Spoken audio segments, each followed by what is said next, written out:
हमने actually previous class में ये देखा था कि हम हाउस बैंक कैसे बना सकते हैं फ्योरी से।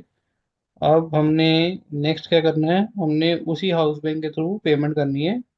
और उस पेमेंट को चेक के थ्रू करने के लिए हमें क्या चाहिए, हमें इसमें चेक की इंफॉर्मेशन डालनी है। तो वो जो चेक की इंफॉर्मेशन हम डालते हैं वो हम डालते हैं चेक लॉट के थ्रू। तो चेक लॉट एक सिंपल लैंग्वेज में चेक लॉट जो होता है वो आपका चेकबुक होती है, जो कि आप एसएपी में उसको एंटर करते हो। अब जैसे चेकबुक में हमारे पास सीरीज आती हैं, ऐसे ही चेक क्लॉट के लिए आप क्या कर दोगे, आप चेक की सीरीज दोगे। तो उसी के अकॉर्डिंग अगर आप पेमेंट प्रोसेस करते हो तो सिस्टम उसी जो चेक्स को अकॉर्डिंगली प्रिंट करता है।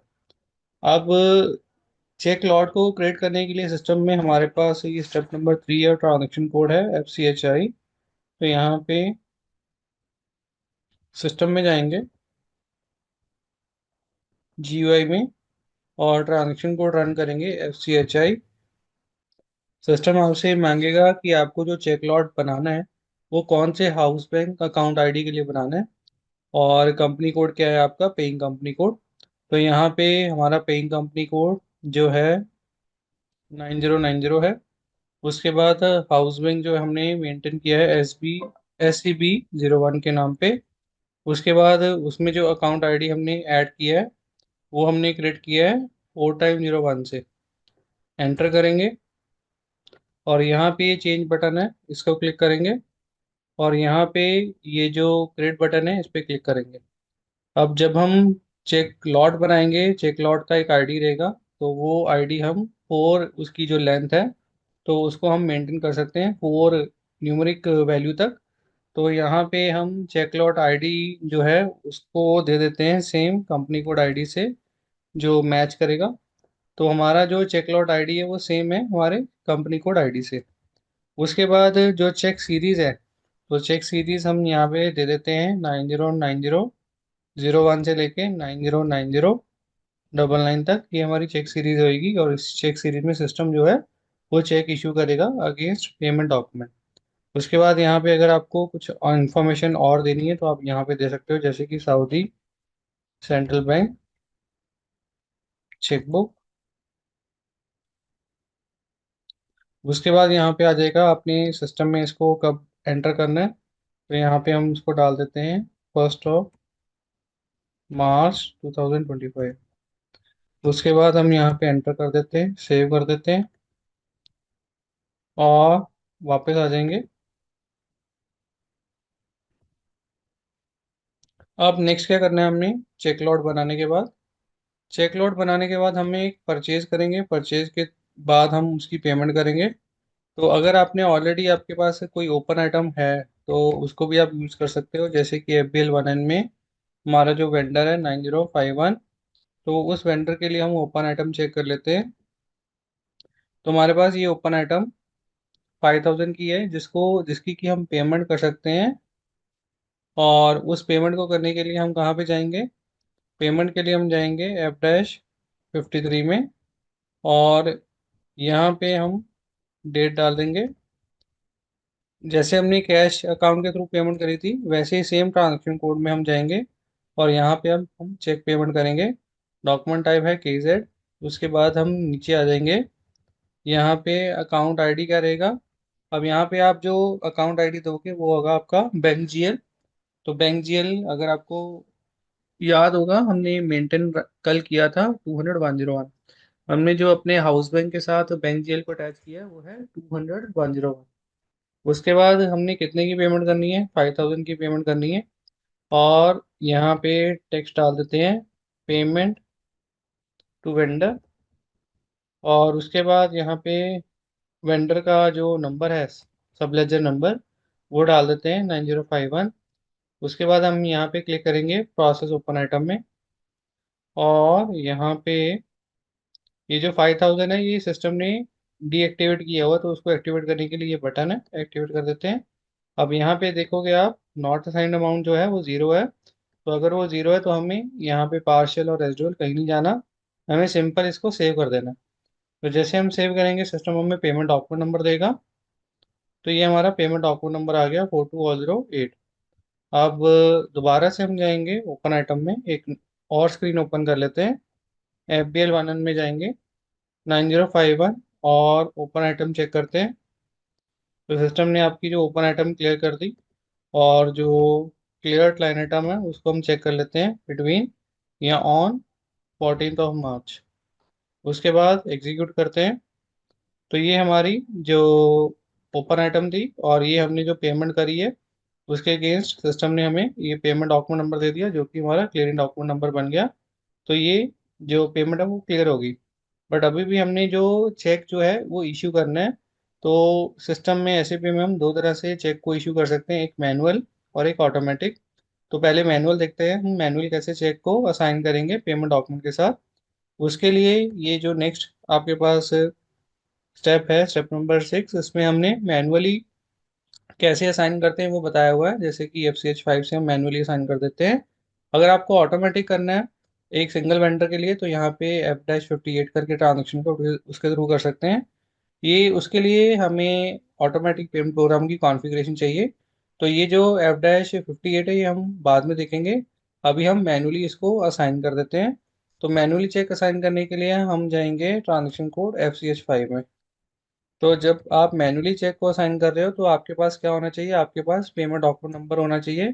तो यहाँ पे जो पेमेंट डॉक्यूमेंट नंबर है सिस्टम बाय डिफॉल्ट ले रहा है, क्योंकि ये हमारा रिसेंट पेमेंट डॉक्यूमेंट नंबर है। तो सिस्टम अगर यहाँ पे पेमेंट डॉक्यूमेंट नंबर नहीं लेता है, तो आपको manually payment document number, paying और फिजिकल ईयर इन्फॉर्मेशन डालनी है। उसके बाद आपको हाउस बैंक अकाउंट आईडी डालना है। उसके बाद जो आप चेक मैप कर रहे हो इस पेमेंट डॉक्यूमेंट के अगेंस्ट, वो आपको यहाँ पे चेक नंबर डालना है। तो जब आप चेक नंबर डालोगे तो आप यहाँ पे चेक जो होगा वो आप हमेशा ही सीरीज में डालोगे। जैसे कि 1 के बाद 2 है, 2 के बाद 3 है। अगर मैं यहाँ पे कोई रैंडम चेक नंबर ले लेता हूँ, लेट सपोज 909003 ले लेता हूँ, तो सिस्टम क्या करेगा, उसको पिक नहीं करेगा। क्योंकि हमने जो चेक लॉट बनाया हुआ उसमें हमने ऑप्शन सिलेक्ट किया हुआ है, internal number in assignment. Internal number in assignment का ही मतलब है कि हमने जो रेंज दे दी है 01 से लेकर 99, तो उसी के बीच में सिस्टम जो है वो चेक इशू करेगा। तो रेंडमली नहीं चेक इशू करेगा। तो अगर मैं रेंडमली ये 03 सेलेक्ट कर रहा हूँ तो सिस्टम हमें ये बोलेगा कि आपका जो फ्री चेक नंबर जो है वो है 01। तो हम यहाँ पे 01 ही करेंगे, तभी सिस्टम एक्सेप्ट करेगा। उसके बाद हम एंटर बटन प्रेस करेंगे। तो यहाँ पे सिस्टम आपको दिखा रहा है कि ये जो चेक है वो हम कौन से वेंडर को इशू कर रहे हैं, क्या इसका अमाउंट है। और उसके बाद आप यहाँ पे इसको सेव भी कर सकते हैं। आपको अगर पेमेंट डॉक्यूमेंट देखना है, कंपनी डॉक्यूमेंट देखने हैं, तो आप यह वो भी जो है वो डॉक्यूमेंट आप देख सकते हो। अब यहाँ पे मैं इसको सेव कर देता हूँ, और ये सिस्टम ने इस चेक को मैनुअली जो है वो असाइन कर दिया। अब जितने भी एसएपी में हम चेक की इंफॉर्मेशन डालते हैं, हम चेक की इंफॉर्मेशन को एंटर करते हैं, जो भी हमारे इन और आउट वाले चेक होते हैं जो हमने बैंक को भेजे, तो उसकी जितनी भी इंफॉर्मेशन है वो कहाँ पे हम मेंटेन करते हैं, वो हम मेंटेन करते हैं चेक लॉट में। सॉरी, वो हम मेंटेन करते हैं चेक रजिस्टर में। तो हमारे पास एक चेक रजिस्टर होता है जिसमें आपको सारी चेक से रिलेटेड इंफॉर्मेशन वो जो है वो मिल जाती है। अब वो जो चेक रजिस्टर है उसको डिस्प्ले करने के लिए हमारे पास स्टेप नंबर 7 है, और इसका जो ट्रांजेक्शन कोड है वो है FCHN। तो यहाँ पे मैं जाऊँगा ट्रांजेक्शन कोड FCHN में, और यहाँ पे मैं पेइंग कंपनी कोड डाल दूंगा। तो पेइंग कंपनी कोड है हमारा 9090। कंपनी कोड के बाद यहाँ पे अगर आपके पास मल्टीपल हाउस बैंक्स हैं और मल्टीपल अकाउंट आईडी हैं, तो यहाँ पे आप रेलेवेंट जो हाउस बैंक और अकाउंट आईडी डाल दोगे। बट हमारे केस में क्योंकि हमने सिंगल ही हाउस बैंक और अकाउंट आईडी मेंटेन किया हुआ है, तो अकाउंट कंपनी कोड डालने के बाद अगर हम एग्जीक्यूट करेंगे तो सिस्टम हमें उसी हाउस बैंक और अकाउंट आईडी की इंफॉर्मेशन देगा। तो यहाँ पे हम एग्जीक्यूट कर देते हैं। तो ये आपका आ गया बैंक की के हिसाब से। आपका ये जो हाउस बैंक है SCB 01 आ गया, और उसके बाद ये बैंक की है, उसके बाद ये अकाउंट नंबर आ रहा है, उसके बाद यहाँ पे अकाउंट आईडी, जो हमने अकाउंट आईडी दिया था 4 टाइम 01, उसके बाद ये आपका बैंक अकाउंट नंबर है। अब इस बैंक अकाउंट में सिस्टम आपको ये शो कर रहा है कि हमने जो 909001 चेक जो है वो मैनुअली असाइन किया है पेमेंट डॉक्यूमेंट नंबर 42008 के साथ। ये उसका पेमेंट डेट है, उसके बाद करेंसी अमाउंट, और ये आपका रेसिपिएंट है जिसको आपने ये चेक जो है वो दिया है। तो ये आपका सप्लायर या वेंडर है। अब यहाँ पे स्लैश वार्ड रीजन कोड भी दिया हुआ है, तो वो वार्ड रीजन कोड किस केस में आएगा वो भी देखते हैं।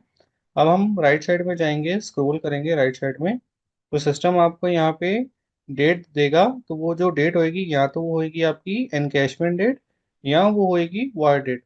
तो इस केस में क्योंकि हमने ये जो चेक है इस वेंडर को इशू करना है, तो यहाँ पे हमें जब बैंक से इंफॉर्मेशन मिल जाएगी कि ये चेक जो है वो क्लियर हो गया, ये जो फंड ट्रांसफर हो गया है जो रेसिपिएंट के अकाउंट में, तो वो जो बैंक स्टेटमेंट होएगी उस बैंक स्टेटमेंट के हिसाब से हम यहाँ पे जो इनकैशमेंट डेट है वो अपडेट कर देंगे।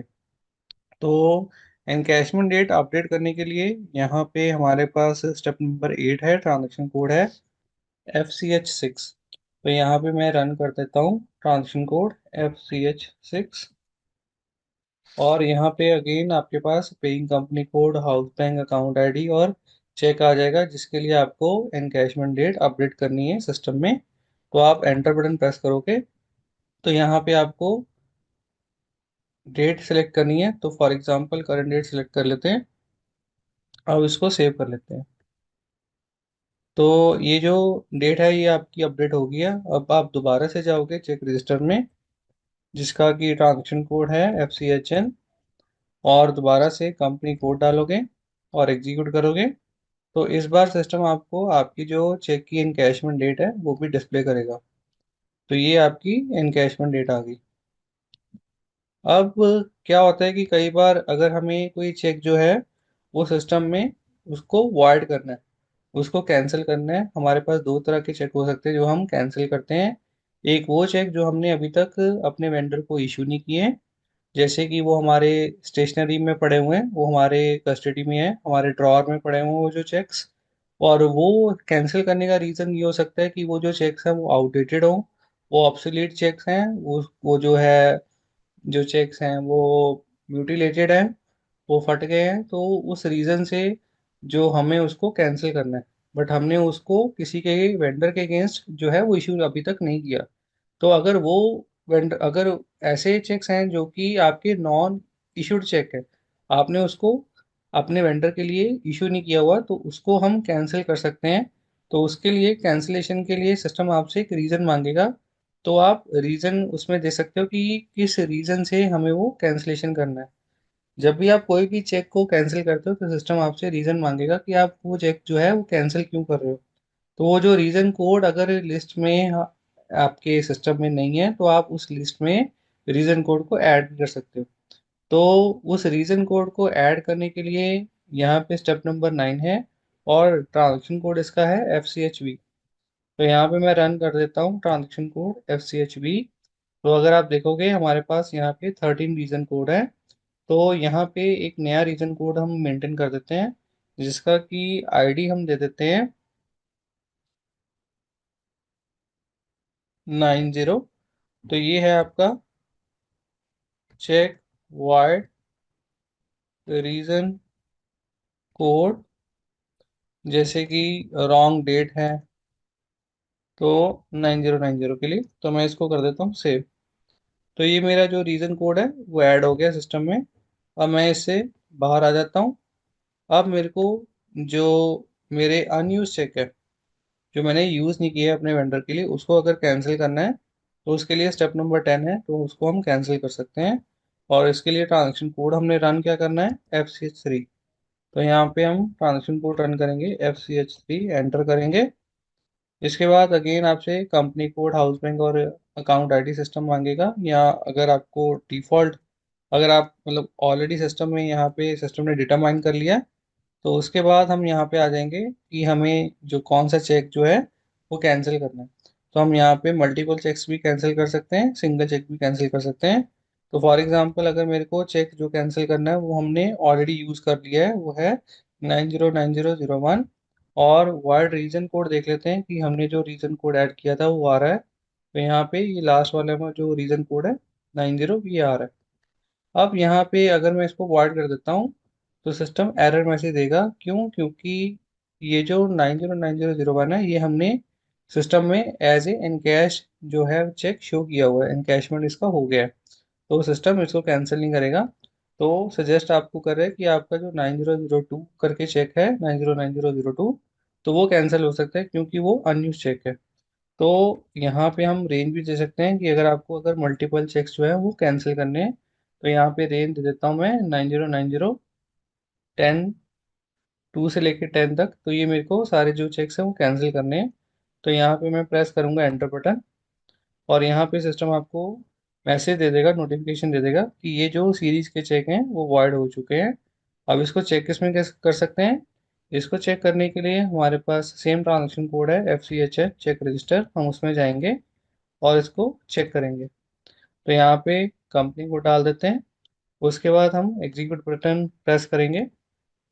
तो यहाँ पे आपको दिखा रहा है कि चेक्स जो है वो वॉइड किए हुए मैनुअली, और किस सीरीज से किस सीरीज तक, किस नंबर से किस नंबर तक। तो ये 002 से लेके 10 तक जो है वो कैंसिल किए हैं, और किस यूज़र आईडी से हुए हैं। तो यूज़र आईडी आ जाएगा, और किस रीज़न कोड जो डिस्क्रिप्शन आपने दिया हुआ है, तो किस रीज़न कोड डिस्क्रिप्शन के साथ हुए हैं और कब हुए, डेट क्या है, तो वो भी सिस्टम यहाँ पे कैप्चर कर लेगा। तो ये जो चेक कैंसिलेशन मुझे देखा, ये था यूज चेक के लिए। तो अगर हमने वेंडर को चेक कोई इशू कर दिया, वो हमने अगर सिस्टम में कैंसिल करना है, तो उसके लिए हम नेक्स्ट जो सिनेरियो उसमें जाएंगे, और ये जो स्टेप नंबर 11 है उसमें आप चेक जो इशूड चेक है उसको आप कैंसिल कर सकते हो। और इशूड चेक को कैंसिल करने के लिए हमारे पास यहाँ पे ट्रांजेक्शन कोड है FCH8। अब जो न्यू चेक है और जो इशूड चेक है, दोनों में कैंसिलेशन में क्या डिफरेंस है? यहाँ पे सिस्टम सिर्फ आपका चेक जो है उसको कैंसिल कर देता है, बट यहाँ पे इशूड चेक में सिस्टम क्या करता है, एक तो चेक तो कैंसिल करता ही है, दूसरा जो आपका पेमेंट डॉक्यूमेंट है, जो आपने पेमेंट डॉक्यूमेंट के अगेंस्ट चेक जो इशू किया था, पेमेंट डॉक्यूमेंट जो आपने प्रोसेस किया था, उस पेमेंट डॉक्यूमेंट को रिवर्स करता है। तो यहाँ पे एक चेक कैंसिलेशन होगा और एक पेमेंट डॉक्यूमेंट रिवर्सल होगा। तो उसको चेक करते हैं। उसको चेक करने के लिए हमारे पास यहाँ पे एक इनवॉइस होनी चाहिए। इनवॉइस को क्रिएट करने के लिए F-43 में जाएंगे, डेट डाल देते हैं। उसके बाद यहाँ पे नीचे आ जाएंगे, वेंडर नंबर दे देते हैं, और अमाउंट डाल देते हैं 13,000। तो ये क्या है? परचेज इनवॉइस, 40 पोस्टिंग की और consumption GL, amount asterisk, text plus, enter button press करेंगे, ओवरव्यू करेंगे, सेव कर देते हैं। अब इसके बाद कहाँ जाएंगे? इसके बाद हम जाएंगे वेंडर लाइन आइटम में, और इसको डिस्प्ले करेंगे। तो यहाँ पे सिस्टम हमें एक ओपन आइटम कितने अमाउंट की शो करेगा? 13,000 की ओपन शो करेगा, क्योंकि हमने इसकी पेमेंट अभी करनी है। अब पेमेंट करने के लिए हम कहाँ जाएंगे? पेमेंट करने के लिए हम यहाँ पे F-53 ट्रांजेक्शन कोड में जाएंगे, और डेट डाल देते हैं उसमें भी, KZ document type, bank GL दे देते हैं यहाँ पे 200,101, और यहाँ पे अमाउंट डाल देते हैं 13,000, जो कि हमने पेमेंट करनी है। और ये क्या है? ये है हमारा पेमेंट टू वेंडर, और वेंडर नंबर हम यहाँ पे डाल देते हैं।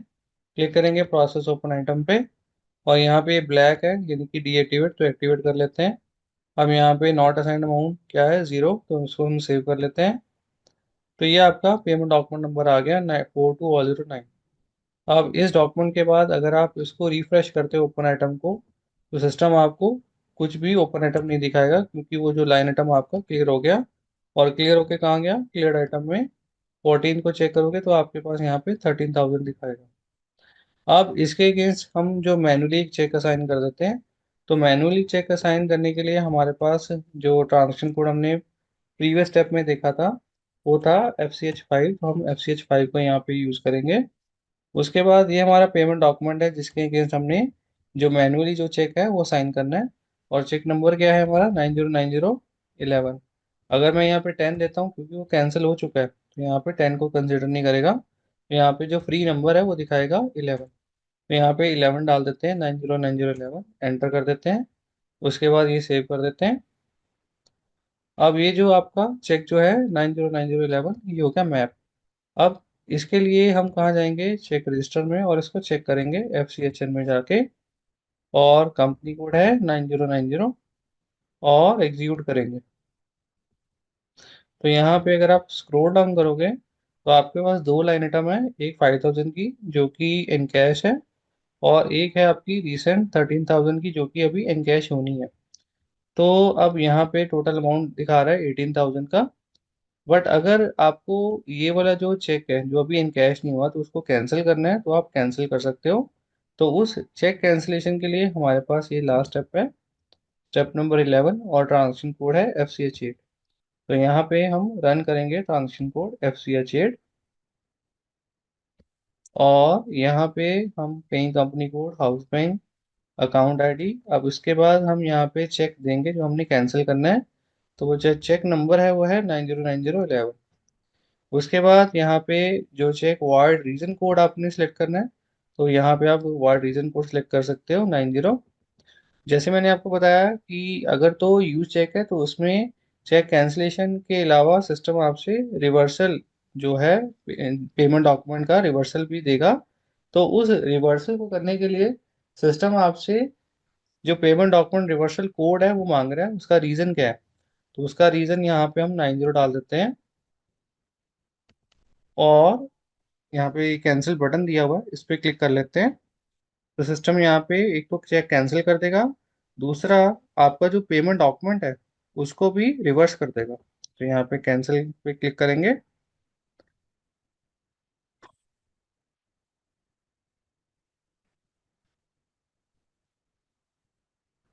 तो अगर आप यहाँ पे देखोगे सिस्टम ने दो चीज़ें करी हैं, एक तो आपका चेक कैंसिल कर दिया, दूसरा जो आपका पेमेंट डॉक्यूमेंट नंबर था जो उसको रिवर्स कर दिया। और आपका जो रिवर्सल डॉक्यूमेंट नंबर है वो क्या है, वो है 43 ऑल 01। तो यहाँ पे वापस जाएंगे लाइन आइटम में, वेंडर लाइन आइटम पे जाने के लिए हम ट्रांजेक्शन कोड यूज करेंगे FBL1N, और वेंडर है हमारा 9051। पहले हमने देखा था ओपन आइटम नहीं आ रही थी, बट अगर हम अब देखते हैं तो ओपन आइटम आ रही है। कितने की आ रही है, 13000 की। क्यों आ रही है, क्योंकि ये जो डॉक्यूमेंट था ये हमने पेमेंट डॉक्यूमेंट कैंसिल कर दिया था, कैंसिल कर दिया था, तो इसलिए ये जो हमारा ऑब्लिगेशन है ये दोबारा से खड़ा हो गया। ये हमें अभी दोबारा से इसकी पेमेंट करनी है, क्योंकि जो प्रीवियस पेमेंट हमने करी थी वो हमने कैंसिल कर दी। और अगर आप यहाँ पे और लाइन आइटम में जाओगे, एग्जीक्यूट करोगे, तो यहाँ पे डाल दो आप आज की डेट 14,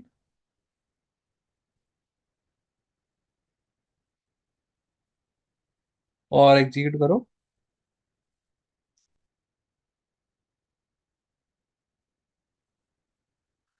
तो ये जो 13000 है ये सिस्टम ने ओपन आइटम क्रिएट करी। ये 13000 क्लियर क्यों आ रहा है, क्योंकि ये आपने पहले जो परचेज की थी उसकी पेमेंट कर दी थी। बट अगर आप ये वाला देखोगे डॉक्यूमेंट नंबर 43 ऑल 01, तो ये सिस्टम ने क्या किया है, ये सिस्टम ने रिवर्सल किया। तो इसी को क्लियरिंग डॉक्यूमेंट नंबर सिस्टम ने बना दिया, और इसके अगेंस्ट ये जो ओपन आइटम है ये खड़ी हो गई। तो अब हम जाएंगे वापस, और हम ये देखेंगे कि चेक रजिस्टर पे इस पेमेंट डॉक्यूमेंट का जो रिवर्स किया हमने इसका क्या इम्पैक्ट पड़ेगा। तो हम जाएंगे FCHN में, चेक रजिस्टर में कंपनी कोड है 9090, और इसके बाद हम एग्जीक्यूट बटन पे क्लिक करेंगे। तो यहाँ पे अगर हम स्क्रॉल करते हैं, स्क्रॉल डाउन, तो पहले जो 13000 टोटल 18000 दिखा रहा था, अब कितना दिखा रहा है, ओनली 5000। 13000 मिसिंग है। क्यों मिसिंग है, क्योंकि यहाँ पे वो रीजन दे रहा है कि ये जो 13000 था ये वाइड हो चुका है, इस यूजर आईडी से हुआ। क्या उसका रीजन था, यहाँ पे रीजन कोड आ रहा है, और डेट भी आ रही है, किस डेट को वो जो है वो वाइड हुआ। अब इसके बाद हमारे पास जो नेक्स्ट टॉपिक है वो है आपका बैंक स्टेटमेंट का, यानी कि कॉरेस्पॉन्डेंस का। तो कॉरेस्पॉन्डेंस रियल टाइम में इतना ज़्यादा इस पे कुछ आता नहीं है, इंटरव्यू भी नहीं कुछ इतना खास पूछते हैं इसके बारे में। जस्ट हम इसमें ये चेक करेंगे कि अगर सिस्टम में हमने बैंक स्टेटमेंट या कोई भी तरह की कॉरेस्पॉन्डेंस वेंडर के लिए चाहिए तो उसको हम कैसे प्रोसेस कर सकते हैं। तो उसको प्रोसेस करने के लिए यहाँ पे हमारे पास तीन स्टेप्स हैं कॉरेस्पॉन्डेंस के अंडर। यहाँ पे हम स्टेटमेंट ऑफ अकाउंट को फोकस करेंगे। तो यहाँ पे तीन स्टेप हैं। एक तो हमें कोई भी अगर हमने कॉरेस्पॉन्डेंस यूज़ करना है तो उसका एक सिस्टम में ऐसे भी एक स्टैंडर्ड प्रोग्राम दिया हुआ है। तो उस प्रोग्राम को हमने अपनी कंपनी कोड के साथ मैप करना है, चाहे वो स्टेटमेंट ऑफ अकाउंट का हो, चाहे वो बैलेंस कंफर्मेशन का हो, चाहे ओपन आइटम कंफर्मेशन का हो, चाहे वो अकाउंटिंग डॉक्यूमेंट का हो, चाहे वो सेल्स डॉक्यूमेंट का हो, तो कोई भी आप कॉरेस्पॉन्डेंस अगर अपने वेंडर या कस्टमर से कर रहे हो, तो उसका एक प्रोग्राम दिया हुआ है, वो प्रोग्राम जो है कॉरेस्पॉन्डेंस टाइप का, वो हमारे कंपनी कोड के साथ असाइन होना चाहिए। तो यहाँ पे जो स्टेप नंबर 1 है, उसमें हमें क्या करना है, ट्रांजेक्शन कोड रन करना है OB78। तो यहाँ पे हम रन कर रहे हैं OB78 ट्रांजेक्शन कोड, एंटर करेंगे। और यहाँ पे आपको सिस्टम आपकी जो कॉरेस्पॉन्डेंस टाइप्स है वो दिखाएगा, जैसे कि है SAP 01 2 3 4 5 6 7 और काफ़ी सारे हैं। तो इसमें से अगर मैं कॉरेस्पॉन्डेंस टाइप ले लेता हूँ SAP 06, जो कि हम यूज़ करेंगे स्टेटमेंट ऑफ अकाउंट के लिए अपने वेंडर के लिए। तो जैसे आप वेंडर के लिए यूज़ कर सकते हो, वैसे ही आप, जैसे मतलब हम यहाँ पे वेंडर के लिए यूज़ कर रहे हैं, वैसे ही हम कस्टमर के लिए भी ये सेम कॉरेस्पॉन्डेंस टाइप को यूज़ कर सकते हैं स्टेटमेंट ऑफ अकाउंट के लिए। तो यहाँ पे अगर आप देखोगे, जितनी भी कॉरेस्पॉन्डेंस टाइप है ये स्टैंडर्ड है, और हर एक के सामने जो कंपनी कोड है वो ब्लैंक है। तो आप क्या करो, क्योंकि हमें ये वाला चाहिए SAP 06, यहाँ पे पिक किया और यहाँ पे इसको कॉपी एज किया। तो जैसे मैंने आपको बताया था कि हर एक कॉरेस्पॉन्डेंस टाइप का एक प्रोग्राम है, तो ये है इसका प्रोग्राम। और ये प्रोग्राम हमें अपने कंपनी कोड में लेके आना है, जो कि है 9090। और उसके बाद इसको प्रेस करना है एंटर बटन, और सेव करना है। और सेव करने के बाद अब हमने इसको अपने वेंडर के लिए यूज़ करना है। वेंडर के लिए यूज़ करने के लिए हमारे पास यहाँ पे स्टेप नंबर 2 है, और ट्रांजेक्शन कोड है FB12। तो यहाँ पे हम रन करेंगे ट्रांजेक्शन कोड FB12, और इसको एंटर करेंगे। अब यहाँ पे कंपनी कोड आईडी आ रहा है आपका 9090, एंटर कर देते हैं। और यहाँ पे जो कॉरेस्पॉन्डेंस हम लेंगे वो है SAP 06, जो कि है स्टेटमेंट ऑफ अकाउंट। तो आपको कौन सा कॉरेस्पॉन्डेंस यहाँ पे यूज़ करना है, तो वो आप कॉरेस्पॉन्डेंस सेलेक्ट करोगे। उसके बाद आपको अपना यहाँ पे वेंडर नंबर या कस्टमर नंबर देना है। तो यहाँ पे हम वेंडर नंबर दे देते हैं 9051। अगर आप यहाँ पे रॉन्ग वेंडर नंबर दोगे तो सिस्टम यहाँ पे एरर मैसेज देगा। तो मैंने यहाँ पे एक रॉन्ग वेंडर नंबर डाल दिया, 1 जनवरी 25 से लेके 14 मार्च 25 तक, और कंटिन्यू बटन प्रेस करेंगे। तो सिस्टम यहाँ पे दे देगा कि आपका जो वेंडर नंबर है वो इनवैलिड है। तो यहाँ पे वैलिड वाला डाल देते हैं, फिर उसके बाद कंटिन्यू करेंगे। तो यहाँ पे वो बोल रहा है कि जो स्टेटमेंट ऑफ अकाउंट है वो प्रोसेस हो गई है। अब इसको प्रिंट करने के लिए, जनरेट करने के लिए हमारे पास थर्ड और लास्ट स्टेप है, और ये है ट्रांजेक्शन कोड F.64 के साथ। तो यहाँ पे हम रन करेंगे ट्रांजेक्शन कोड F.64, और यहाँ पे कॉरेस्पॉन्डेंस टाइप दे देंगे। हमने कौन सी कॉरेस्पॉन्डेंस टाइप यूज़ कर रहे हैं, SAP 06, जो कि है स्टेटमेंट ऑफ अकाउंट के लिए। उसके बाद नेक्स्ट आपका आ जाएगा कंपनी कोड। और उसके बाद वेंडर के लिए हम कौन सी अकाउंट टाइप यूज़ करते हैं, के। तो यहाँ पे वेंडर अकाउंट टाइप आ जाएगी के। और अगर आपको यहाँ पे सारे ऑल क्रॉस वेंडर चाहिए, तो आप वेंडर नंबर ब्लैंक छोड़ दो। तो यहाँ पे, सॉरी, आप जो रेलेवेंट डॉक्यूमेंट है जिसके लिए आपको जो कॉरेस्पॉन्डेंस प्रिंट करना है, तो वो डॉक्यूमेंट नंबर डाल दो। अदरवाइज इसको आप ब्लैंक करके इसको आप क्लिक करो एग्जीक्यूट बटन पे। तो ये सिस्टम आपको एक लाइन आइटम दिखा देगा, आपको यहाँ पे डबल क्लिक करना है, फिर अगेन क्लिक एंटर करना है। और यहाँ पे सिस्टम आपसे आउटपुट डिवाइस मांगेगा। हम एसएपी में जो स्टैंडर्ड आउटपुट डिवाइस जो एसएपी ने हमें दिया हुआ, वो हम यूज़ करते हैं LP01। LP01 का मतलब होता है local printer, LP local printer 01। और उसके बाद हम प्रेस करेंगे कंटिन्यू बटन। तो यहाँ पे एक स्टैंडर्ड आइकन दिखा रहा है, कंपनी दिखा रहा है आइडियस होल्डिंग करके। और ये आपका स्टेटमेंट ऑफ अकाउंट है, प्रिंट ऑन 14 मार्च। ये आपका वेंडर नंबर है, एड्रेस है। अगर आप नीचे आते हो तो आपका डेट रेंज दे दिखा देगा कि ये जो लाइन आइटम सिस्टम ने शो करी है, ये किस डेट से किस डेट तक है।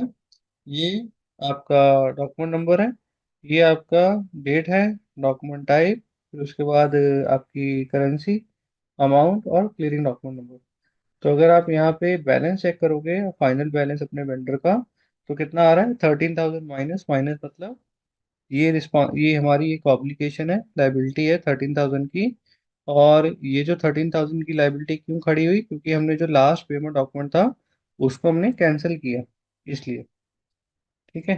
तो इसके साथ ये जो हमारा ऑटोमेटिक पेमेंट प्रोग्राम वाला टॉपिक था, ये हो गया फिनिश। अब हमारे पास नेक्स्ट टॉपिक है एडवांस पेमेंट का। अब एडवांस पेमेंट में क्या होता है? एडवांस पेमेंट में अगर हम कुछ भी एडवांस पेमेंट कर रहे हैं अपने वेंडर या सप्लायर को, तो यहाँ पे हम क्या करते हैं, यहाँ पे हम जितनी भी परचेज करते हैं, तो वो परचेज क्या करती है, वो परचेज जो है वो आपके रिकन्सिलेशन अकाउंट को जाके हिट करती है। और ये जो रिकन्सिलेशन अकाउंट होता है, ये कहाँ पे हम मेंटेन करते हैं? ये हम मेंटेन करते हैं बैलेंस शीट में। और बैलेंस शीट में हमारे पास लाइबिलिटी और एसेट होती है, तो इसको हम मेंटेन करते हैं लाइबिलिटी के अंडर। तो ये हमारा जो बैलेंस यहाँ पे जो हमारा है सन्डी क्रेडिटर, या इसको हम अकाउंट पेबल भी बोल देते हैं। तो फॉर एग्जांपल हमने परचेज किया 100 का, तो यहाँ पे बैलेंस कितना आ जाएगा? 100 का आ जाएगा एज ए लाइबिलिटी। बट उसी वेंडर को हमने हम अगर हमने कोई एडवांस दिया है, तो यहाँ पे अगर हम एडवांस पेमेंट देते हैं और यहाँ पे सिस्टम हमें 90 नहीं शो करेगा, ये जो नॉर्मल रिकन्सिलेशन का अकाउंट जो बैलेंस है सिस्टम में यहाँ पे 90 नहीं शो करेगा। और ना ही इस नॉर्मल रिकन्सिलेशन के अंडर हम एडवांस पेमेंट को प्रोसेस करते हैं। तो अगर हमें एडवांस पेमेंट की एंट्री करनी है, तो हम उसके लिए क्या करेंगे? उसके लिए हम एक पैरेलल अकाउंट बनाएंगे ओपोजिट साइड पे। तो लाइबिलिटी की ओपोजिट साइड है एसेट। तो एसेट में हम एडवांस का एक जीएल बनाएंगे जो कि होगा रिकन्सिलेशन अकाउंट। और उसमें हम एडवांस की एंट्री करेंगे। लेट सपोज ये है $10 या 10 रियाल। फॉर एग्जांपल जैसे आपने यहाँ पे रिकन्सिलेशन अकाउंट को क्रिएट किया है, वैसे आप एसेट साइड में भी एक वेंडर रिकन्सिलेशन अकाउंट को क्रिएट करते हो। तो उस रिकन्सिलेशन अकाउंट को हम बोलते हैं ऑल्टरनेटिव रिकन्सिलेशन अकाउंट, या स्पेशल रिकन्सिलेशन अकाउंट, या एडवांस पेमेंट रिकन्सिलेशन अकाउंट।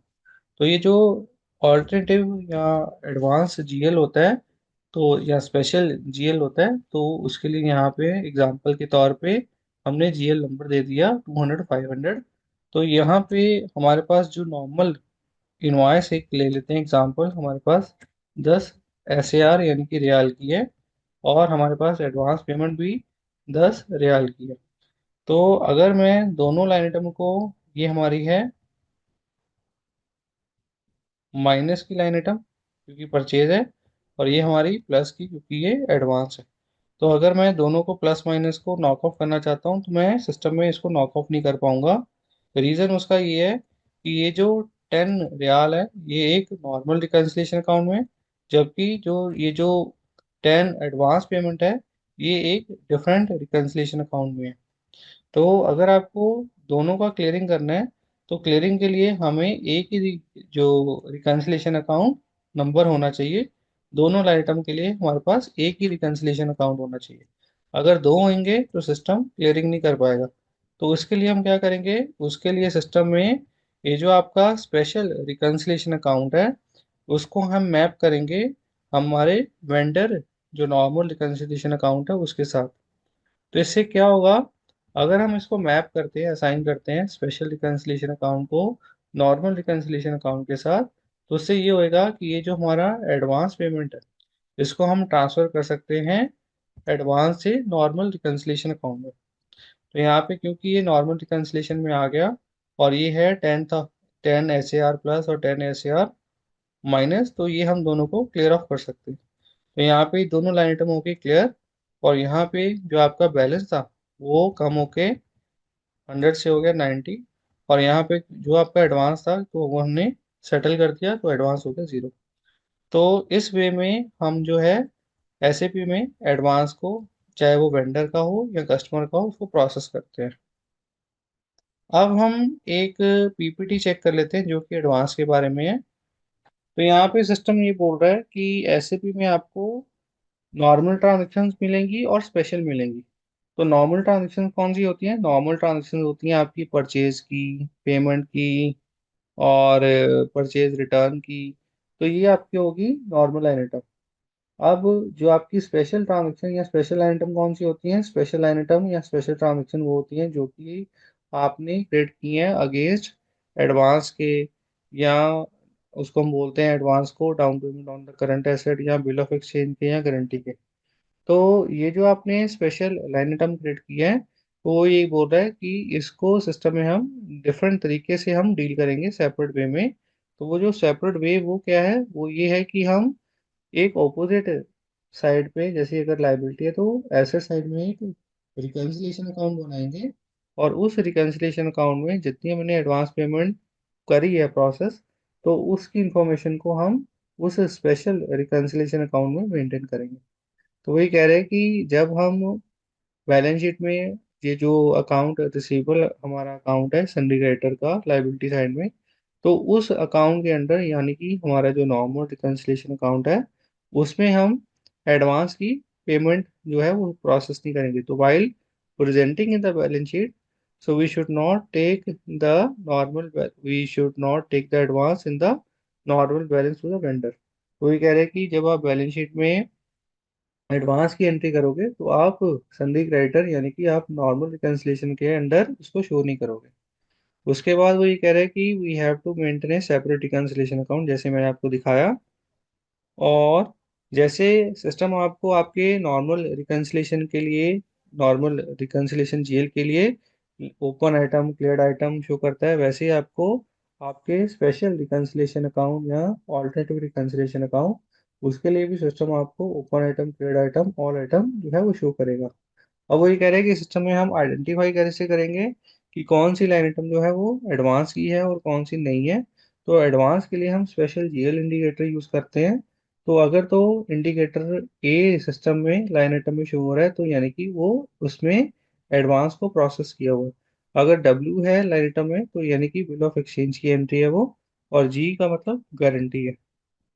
तो यहाँ पे जब हम कोई भी सब लेजर बनाएंगे, तो उस सब लेजर के साथ हम दो अकाउंट को साइन करेंगे। एक तो होगा नॉर्मल रिकन्सिलेशन अकाउंट और एक होगा आपका स्पेशल रिकन्सिलेशन अकाउंट, जिसमें आप एडवांस की पेमेंट को प्रोसेस करोगे। तो वो कैसे करेंगे, उसके लिए हम जाएंगे सिस्टम में। तो सिस्टम में कह रहा है कि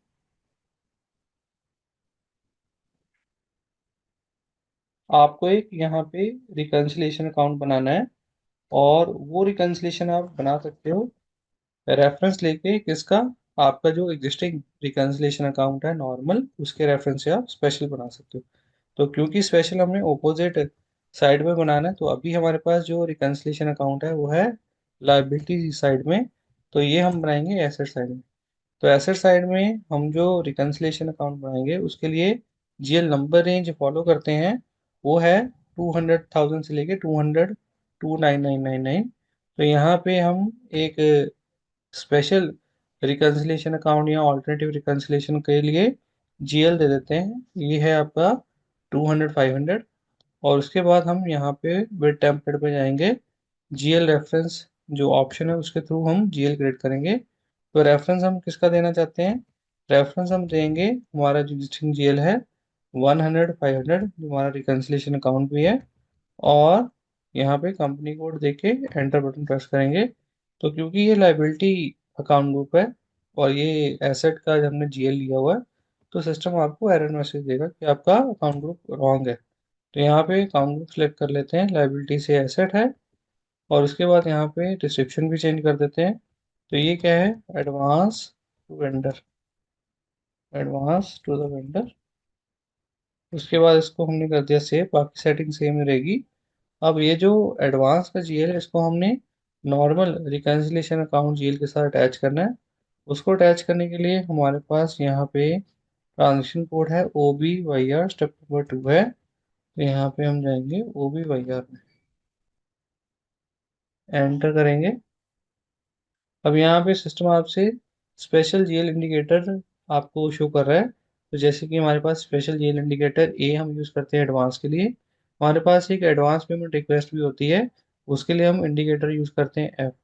तो दोनों में डिफरेंस क्या है, डिफरेंस ये है एडवांस पेमेंट आपकी जो फाइनेंशियल एंट्रीज हैं उनको जाके इम्पेक्ट करेगा, आपके बैलेंसेस को जाके इम्पेक्ट करेगा, जबकि ये जो आपका एडवांस पेमेंट रिक्वेस्ट है ये आपके फाइनेंशियल्स पे इसका कोई भी इम्पेक्ट नहीं पड़ेगा, क्योंकि ये कोई भी फाइनेंस की अकाउंटिंग एंट्री वो क्रिएट नहीं कर रहा।